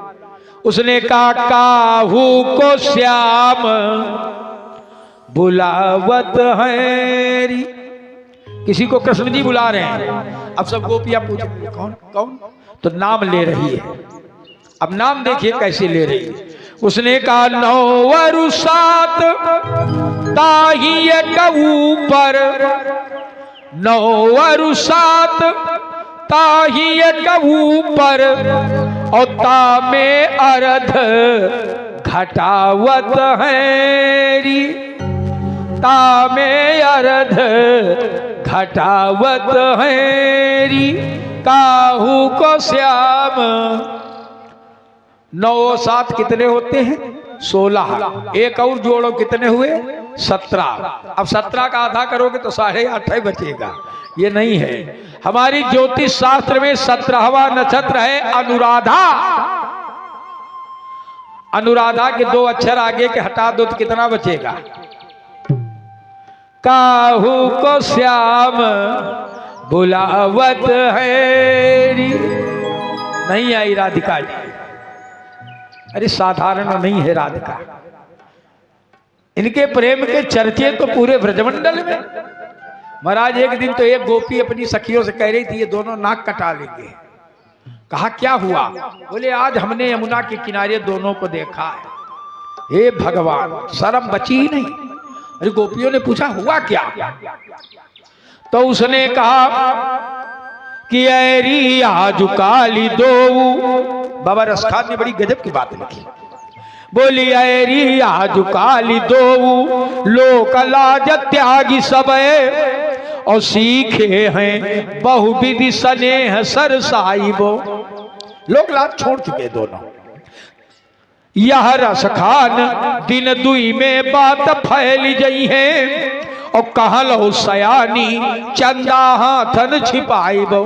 अरे चंद्रमा कहीं हाथ से छिपा पाओ? सखियों ने कहा कि हुआ क्या?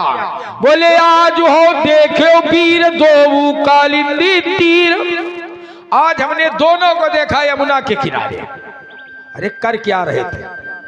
बोले दोउन को दोउन सन मुरी मुस्काई वो। दोनों एक दूसरे की तरफ मुड़ते थे, मुस्कुराते थे। तो इसमें क्या है? ठीक है। बोले नहीं, और सुनो। दो पर पैया, राधिका कृष्ण को प्रणाम करते हैं और कृष्ण राधिका को प्रणाम करते हैं।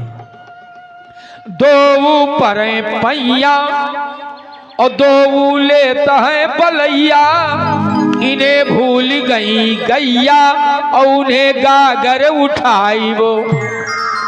ये राधा है महाराज, और राधा कोई और नहीं है। निवेदन करें, त्रेता युग में लक्ष्मी जी सीता बन करके आई थी, द्वापर में वही लक्ष्मी रुक्मिणी बन करके आई है, फिर ये राधा कौन है? तो राधा कोई और नहीं है, स्वयं कृष्ण की आह्लादिनी शक्ति राधा शक्ति के रूप में प्रकट है। ये स्वयं नारायण की शक्ति है राधा, लक्ष्मी नहीं है। लक्ष्मी तो रुक्मिणी है, समझे? ऐसी राधिका जी को मनाने स्वयं कन्हैया गया, स्वयं कन्हैया गया। आइए दो बार सब लोग बोले, जिनको भगवान ने मुंह दिया है वो लोग बोलेंगे, और जिनको भगवान ने हाथ दिया ताली बजा देना। अब जिनके मुंह नहीं है पड़ोसी से मत मांगना। आइए एक छोटा सा भजन गाते हैं, फिर विश्राम लेते हैं। हमको पता है कि तुम घड़ी देख रहे हो, हमारा भी मीटर उतने पे ही बंधे है। अच्छा बजाए, आराम से धीरे धीरे आओ। कन्हैया गया राधिका जी को मनाने। राधा, अरे राधा झूलन पधारो जो कि आए बंदरा। राधा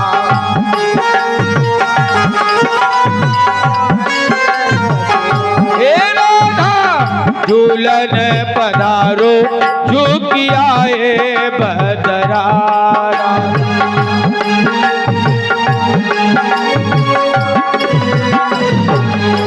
झुकी आए बदरा हो, झुकी आए बदरा, झुकी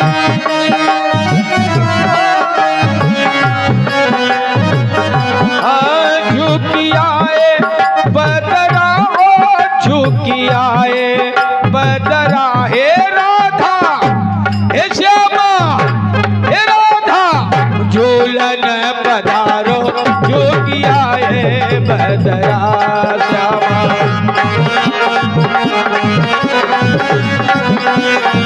हे श्यामा झूलन पधारो झुकी आए बदरा।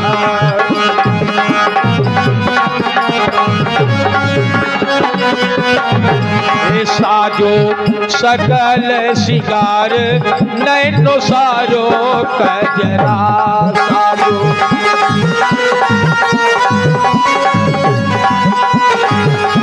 साजो सकल शिकार नैनो सारो कजरा। साजो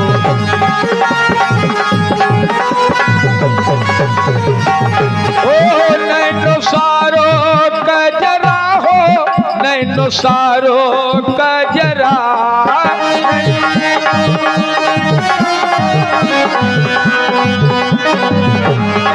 नैनो सारो कजरा हो, नैनो सारो कजरा। नैनो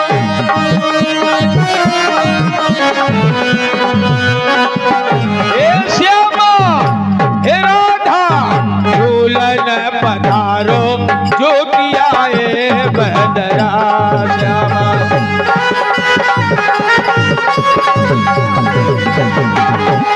बोलो वृंदावन में राधे राधे, वृंदावन में पूज्य गली में, मेरे मन में बंसी बन पे, यमुना तट पे राधे राधे श्याम मिला दे। राधे राधे राधे राधे राधे राधे। ओ राधा झूलन पधारो जो कि आए बदरा।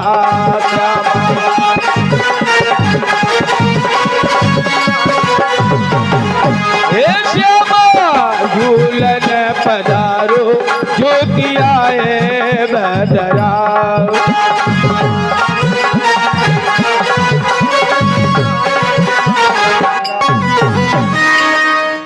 जैसे तैसे श्री राधिका जी रासलीला में आई, रास का कार्यक्रम प्रारंभ हुआ। प्रत्येक गोपी का भाव है कि कृष्ण जी हमारे रहे, जितनी गोपियां उतने कृष्ण। अब प्रत्येक गोपी अपने भाग्य पर इतरा रही है, उसको तो ये पता है कि कृष्ण जी केवल और केवल मेरे हैं, पर भगवान तो सबका है। जब गोपियों को अपने अपने भाग्य पर गर्व होने लगा तो भगवान ने अपने आप को लुप्त कर लिया। जब लुप्त किया तो कुंजों से निकल निकल के गोपियां एक दूसरे से पूछ रही, तुमने हमारे कृष्ण को देखा है? अरे बोले तुम्हारे कृष्ण हमारे घर क्यों आए थे? हमारे कृष्ण तो हमारे घर में थे, तुम्हारे क्यों आए? सब पागलों जैसी दशा में अब तो सारी गोपियां लीला कर रही हैं। कोई देवकी बना, कोई वसुदेव बना, कोई कंस बनी, कोई उग्रसेन बनी है, कोई पूतना बनी, कोई अघासुर बनी, कोई बकासुर, कोई कृष्ण, कोई बलराम। लीला चल रही, गोपियां पागलों की तरह घूम रही। एक गोपी आई, उसको चिल्ला रही थी, अरे नींद ले लो, नींद ले लो। एक ने सुना, कहा ये नींद कोई बेचने की चीज है, नींद अगर कहीं मिलती तो जो बेचारे टेंशन के पेशेंट हैं, जिनको रात में नींद नहीं आती, वो नींद लेना लेते, गोली काहे लेते। गोपी ने कहा, नींद कौन खरीदेगा तेरी? अब बोले हम तो नींद बेच रहे, क्या करें? तब तक एक गोपी आ गई, उसने कहा, ये बहन, ये नींद हमको दे दो, नींद खरीदने वाली। तो दूसरी ने कहा, तुम नींद काहे खरीद रही हो? बोले तुम बताओ, तुम बेच काहे रही? बोले हम तो अपने कन्हैया के साथ आलिंगन में थे, ये निगोड़ी नींद आ गई, कन्हैया गायब है। ये नींद ना होती तो हमारा काम ना बन जाता। दूसरी ने कहा, इसीलिए तो हम खरीद रहे हैं, हम तो स्वप्न में अपने कृष्ण का आलिंगन कर रहे थे, ये निगोड़ी नींद खुल गई, बिछो हो गया। उसने कहा, तुम तो सखी पिय सोय के खोयो, और मैं सखी साजन जागी गवाए। और इस तरह से भगवान ने रासलीला के माध्यम से गोपियों के जन्म जन्मांतर के मनोरथ को पूर्ण किया। उस रासेश्वरी राधिका जी और रासेश्वर भगवान कृष्ण की कृपा आप सबके घर परिवार जीवन में बरसती रहे। इस मंगल कामना के साथ आज जैसा आप लोगों ने जाना, नेत्र शिविर लगा रहा होगा, नेत्र शिविर का आयोजन हुआ। सायंकाल 7:30 बजे से कवि सम्मेलन है, और उसमें तो आप आओगे अधिक से अधिक संख्या में, ये तो हम जानते हैं, क्योंकि वो प्रवृत्ति होती है। तो कवि सम्मेलन में आइए। श्री राम जय राम, जय जय राम बोलो। ओ श्री राम जय राम, जय जय राम। हम यहाँ बर मांगहूँ कृपा निकेता,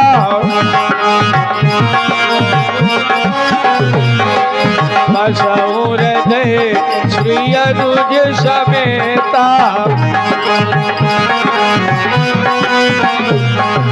श्री राम जय राम, जय जय राम। ओ श्री राम जय राम, जय जय राम। राम बोले सच्चिदानंद भगवान की, आज के आनंद की। ओम पूर्णमदः पूर्णमिदं पूर्णात् पूर्णमुदच्यते पूर्णस्य पूर्णमादाय पूर्णमेवावशिष्यते। सर्वे भवन्तु सुखिनः, सर्वे सन्तु निरामया, सर्वे भद्राणि पश्यन्तु, मा कश्चित् दुःखभाग् भवेत्। ओम शांति शांति शांति सुशांतिर्भवतु, सर्वारिष्ट शांतिर्भवतु।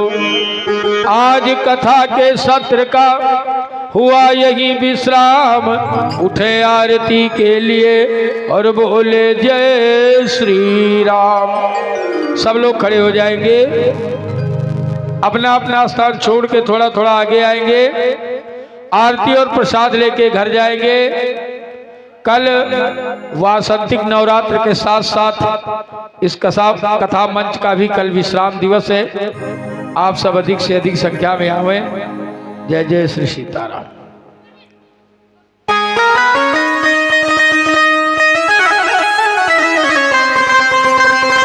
हरि ओम। इदगं हविः प्रजननं मे अस्तु दशवीरग्वं सर्वगणग्वं स्वस्तये आत्मसनि प्रजासनि पशुसनि लोकसन्य भैसनि अग्नि प्रजां बहुलां मे करोतु अन्नं पयोरेतो अस्मान् सुदत्त।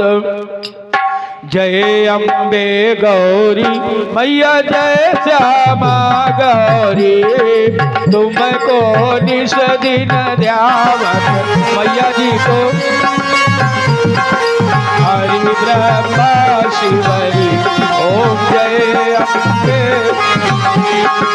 माग सिंदूर विराजत को मृगमद को मैया, जल से तो नैना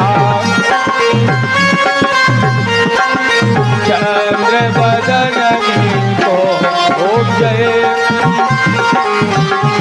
ओ कनक समान कलेवर रत्ता पर राजे मैया, रक्त बदल माला कर्धन पर साजे। ओ भर हरिबान राज खग खबरदारी मैया, हे सुर नर मुनि जन सेवक के दुखहारी। कानन कुंडल शोभित साग्रे मोटी मैया, कोटि चंद्र दिवाकर समराजत ज्योति। सुंदरी शोभ विदारे महिषासुर गाती मैया, धूम्र विलोचन नैना मनीष दिन मदमाती।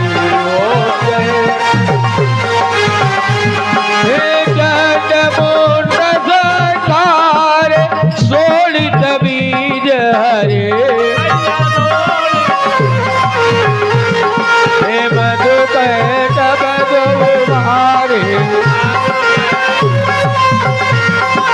सुर भय न करे। ओम जय रुद्राणी तुम कमला रानी मैया, गम बखानी तुम शिव पटरानी। ओ जाओ सजियो गिरी गावत नृत्य करत भैरो, बाजत ताल मृदंगा और बाजत डमरू। तुम ही जगती माता तुम ही हो भरता मैया, भक्तन की दुख हरता सुख संपत्ति करता। भुजाचार्य अति शोभित परमुद्राधारी मैया, हे मनवांछित फल पावत सेवक नर नारी। कंचन धार विराजत अगर कबूरवादी मैया, श्रीमान में तुम राजत गोविरतन ज्योति।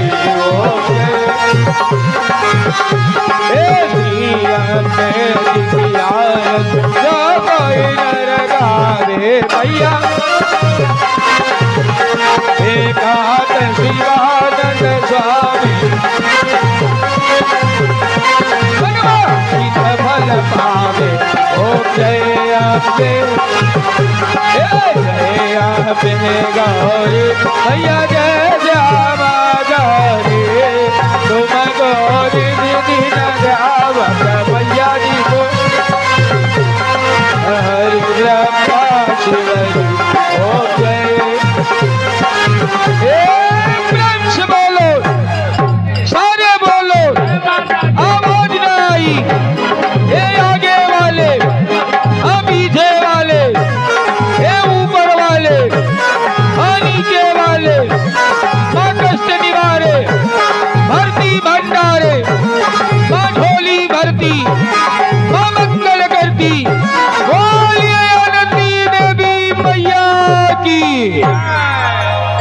धर्म की अधर्म का, प्राणियों में विश्व का, भारत माता की, भारतीय संस्कृति की।